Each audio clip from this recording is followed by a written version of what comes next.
You ever have one of those days where it feels like the universe is just testing you for no reason other than to see if you'll crack? That was me, smack in the middle of a rain-soaked Thursday at the Riverside Café, right where the strip mall drops you between the smell of detergent and cheap cologne from the pharmacy next door. Most folks, they don't look twice at a place like ours. But 11 a.m.?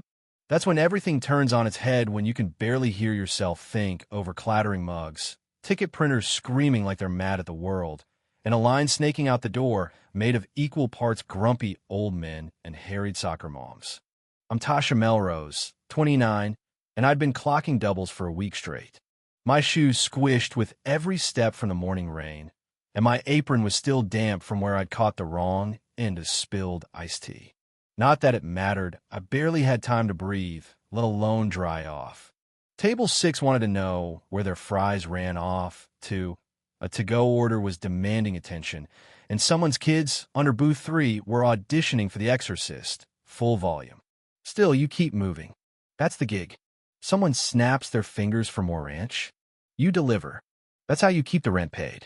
Meanwhile, my coworker Lily, still in high school, bless her, looked like she was about to burst into tears behind the soda machine. "You got this, girl," I whispered. "Don't let him see you sweat." She tried to nod. Clayton, our manager, had his arms folded like some discount game show host from the 80s, share slicked back, jaw set like someone dared him to smile, and he lost. He was the kind of guy who acted like every day someone was out to personally break his rules. "Melrose," he barked. "Table 12 is waiting for their check." I told him I'd already sent it, but that never mattered. "Then walk it over yourself. Don't just send things." That's how it always went, never yelled, just cold and smug enough you knew you didn't matter.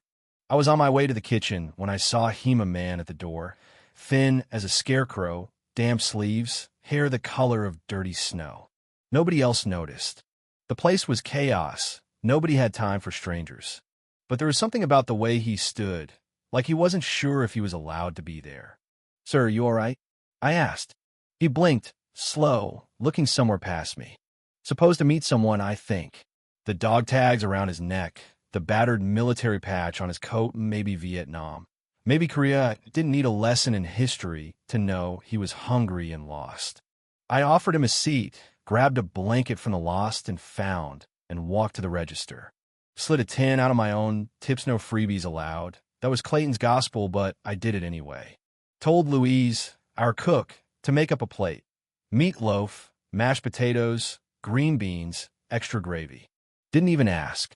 He knew when I had a reason. Brought it over, along with some warm water and cornbread.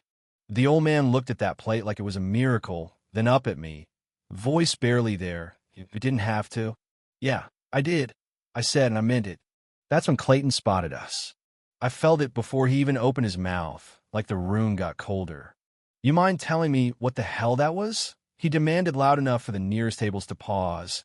A stroller halfway through the door. A college kid taking out his earbud. He was cold and confused, Clayton. I said, "I paid for the meal out of my own tips." "Doesn't matter," he snapped. "You want to feed the whole street too?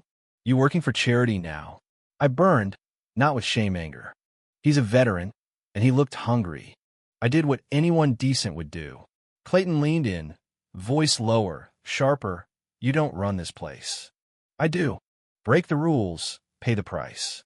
I told him to dock my pay, write me up, whatever, just don't make a scene. But that's exactly what he wanted. "Attention, folks," he announced, real showman now. "This employee just handed out a free meal on our dime. If anyone else needs a handout, ask Tasha. She'll foot the bill." The cafe froze, forks stopped midair, someone giggled awkwardly. My heart felt like it was sitting in my throat. Then Clayton turned back to me, loud as ever. "You're done, Melrose. Turn in your apron and get out." No warning, no talk, just a public firing, right there in front of everyone. Louise peeked out from the kitchen. Lily was glued to the soda machine. The old man stood up, voice shaking. She didn't do anything wrong. I didn't mean to cause trouble. Clayton cut him off, told him to eat and mind his business. But the old man, hands trembling, pulled a battered Purple Heart pin out of his pocket and laid it on the table. "I served in Key San," he said quietly. "She showed me more respect than I've had in decades." You fired her for doing what's right. Clayton didn't even flinch, just doubled down. Not your place, sir. I handed over my apron, didn't cry, just pressed my lips together so hard they hurt. Louise muttered, "This isn't right." Clayton turned on him. "You want to go too?" But Louise just shrugged. I told the veteran it was okay, really okay, but he looked at me like he saw something else. "They'll come," he whispered. "They always come." I didn't know what he meant. Outside, the rain was coming down harder. I barely made it to the bus stop, holding that apron like it meant something. Back inside, Clayton strutted around like he'd just won something big, but the mood was different. Customers whispered, a couple got up and left. Lily wiped her eyes, and in the booth by the window, that old veteran just sat there, picking at his meal, hands shaking, metals glinting beneath his jacket. That's when things took a hard left. The bell over the door rang, then again heavy steps.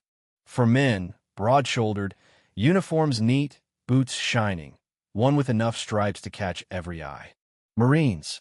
They didn't say a word at first, just scanned the room, spotted the old man. "Sir, we got your message," the lead Marine said. The veteran nodded. "She got fired for feeding me." The Marine's voice was calm, but you could feel the heat underneath. "We came to make sure that kind of thing doesn't go unanswered." Clayton tried to pull himself together, fake grin plastered on. "Can I help you, gentlemen?" The tallest Marine stared him down. "You're in charge? You fired a woman for showing compassion to a man who put his life on the line for this country." Clayton mumbled about policy, but he was losing ground. That's when the regulars found their courage. A retired nurse named Jean stood up, leaning on her cane, voice clear.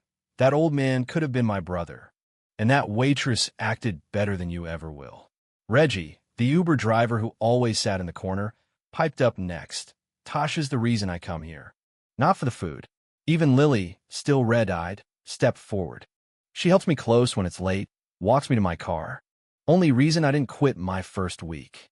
Clayton's grip on the room evaporated. He tried to stand his ground, said this was mutiny, not a cafe. But one of the Marines replied, "No, sir, this is accountability." Then the veteran stood, shaky but proud, and left the Purple Heart on the table. "Tell her thank you," he said. "My boys never forget." The Marines followed him out. It wasn't a parade, just a quiet, determined exit. The room felt heavier, the kind of silence you get when something important just happened. Then, as if on cue, more folks began to walk out, some leaving money for the old man's meal, some nodding at me like I'd done something impossible. Clayton stood there, suddenly alone, the Purple Heart on the table a reminder of what he'd lost. Outside, I was still at the bus stop, still shaking. My phone buzzed a job offer from a local veteran center, better pay, real hours, respect. Inside, the cafe unraveled. By the next morning, the story was everywhere: local news, Facebook, even a few Marine pages. The place emptied out. No line, no chatter, just Clayton behind the counter, pale and tired, wishing he could take it all back. Meanwhile, I started my new job quiet, purposeful, the kind of place where kindness wasn't a liability. A week later, Clayton's business partner came to see me, Eileen, who'd helped fund the cafe but never paid attention. She handed me an envelope. No strings, just a note. "Thank you for showing us what integrity looks like." $5,000. I cried, not for the money, but for the fact that for once, doing the right thing didn't end in silence. Walter, the old veteran, came by the center sometimes. We'd talk about nothing and everything, about service, about being seen. He told me, "You don't have to be loud to make a difference. Just don't look away." I believed him. So here's my question for you. If you saw someone do the right thing, would you speak up? Or would you let silence win? I'm curious, tell me, where's the line for you? Is it policy or is it people? I want to hear what you'd have done. And if you think the world's really as hard as folks say, or if maybe, just maybe, kindness still matters. You know what I mean?